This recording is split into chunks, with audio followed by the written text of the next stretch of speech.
We on this program, we've been sounding the alarm.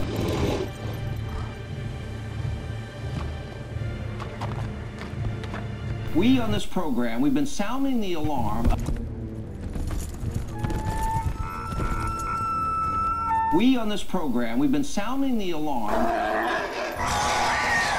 What I think about what? The playing field for the 2012 elections. I may as well tell you what my prediction is. But I think, well, I'll put it in a nutshell. If we don't run Chris Christie, Romney will be the nominee and we'll lose.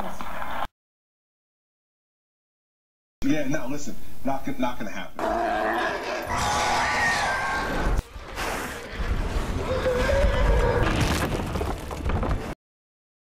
If we have an avowed madman who uses that nuclear weapon to wipe nations off the face of the earth. So my view of the world is a biblical worldview where I want to see what he has to say about it, because he wrote the owner's manual, so to speak. And I don't know how much God has to do to get the attention of the politicians. We've had an earthquake, we've had a hurricane. He said, are you going to start listening to me here? Listen to the American people.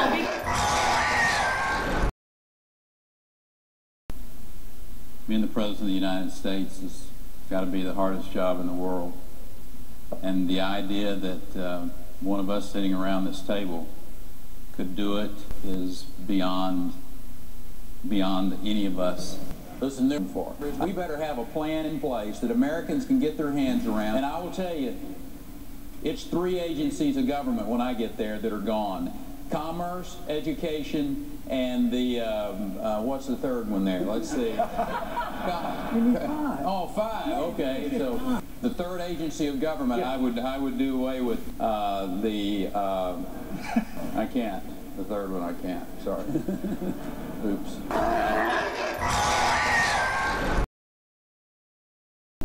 Which is why I have proposed a bold plan, 999. Allow me to explain how on the 999. The American people want jobs, but they also want leadership. They want character in a president. In recent days, we have learned that 4 different women have accused you of inappropriate behavior. The American people deserve better. Mr. Kane, do you have any idea of whether or not you'll be continuing on with your campaign? 999. 999. Do it.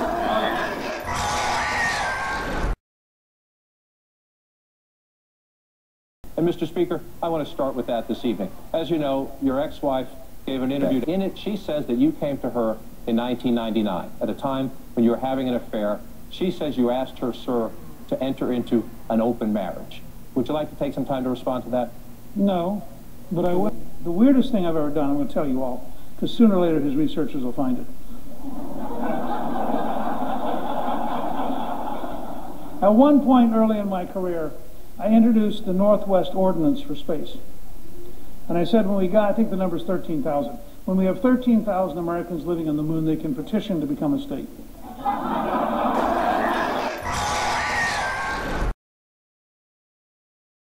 I think it really talks about what we were just talking about, which is understanding that America is a country that was founded on the concept that our rights come to us from our Creator.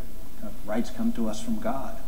And that when God gives us rights, he doesn't say, well, here are your rights, just do whatever you want to do with them. Now, unlike Islam, where the higher law and the civil law are the same, in our case, we have civil laws, but our civil laws have to comport with the higher law. But I got to tell you, it took me to the United States Senate to really see what God had in store for me. So can I ask you then, what message was God sending to you when you lost your race for the U.S. Senate? This is not a political war at all.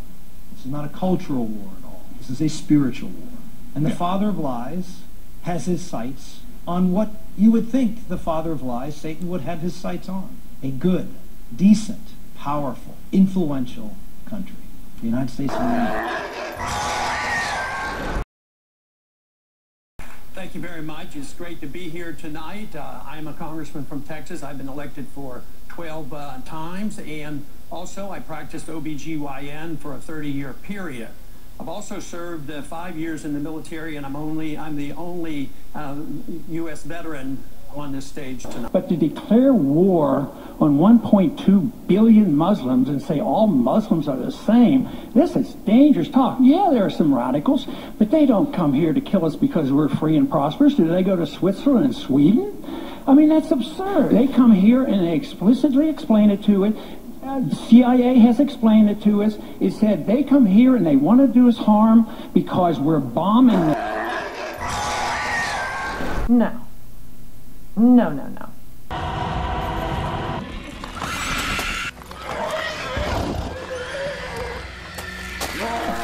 Demonic.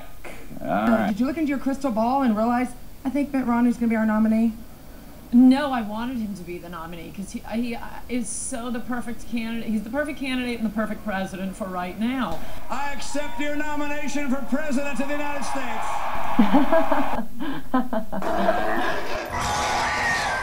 Where are they going, Pat? It beats me. I swear to God, everything we've been saying for months, and I know a lot of the audience doesn't want to hear this, this is the worst campaign in my lifetime. They have set themselves on a course that says, we don't have to do anything, we're going to win because they don't like the other guy. Obama's fighting for his life, his party's fighting for their life, and they're winning. This is, I've said all along, this is Romney's election to lose, and by God, he's losing. And I'm sorry, the audience out there, it's not the American people are stupid, your candidate is stupid. Should Mitt Romney go after Barack Obama in a more personal way? Barack Obama is not a nice guy. He has dealt brutally with the right. I hate hearing this from Mitt Romney. He's got to get this talking point out of his mouth. Should he use words like incompetent, dangerous, socialist, those kinds of buzzwords? Well, and should they're he do not that? just buzzwords. Those are accurate descriptions of our So you say yes, he commander-in-chief. should do that? Yes. And that's just because you and I have really low voices. Okay, so we can't both be higher voice. But at some point, in all seriousness, I think the country's looking for real substance beyond kind of the sloganeering and the bumper sticker stuff, and Obama's driving the country down.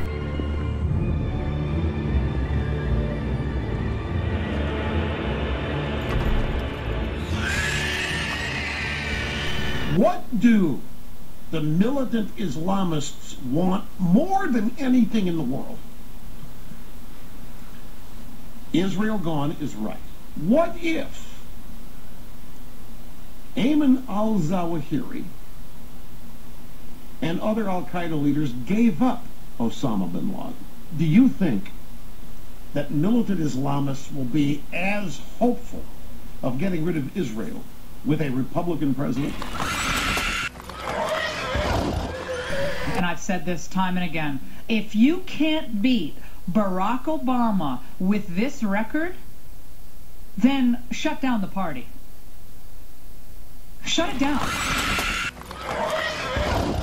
Let me ask you this. How long does this country have if Obama wins?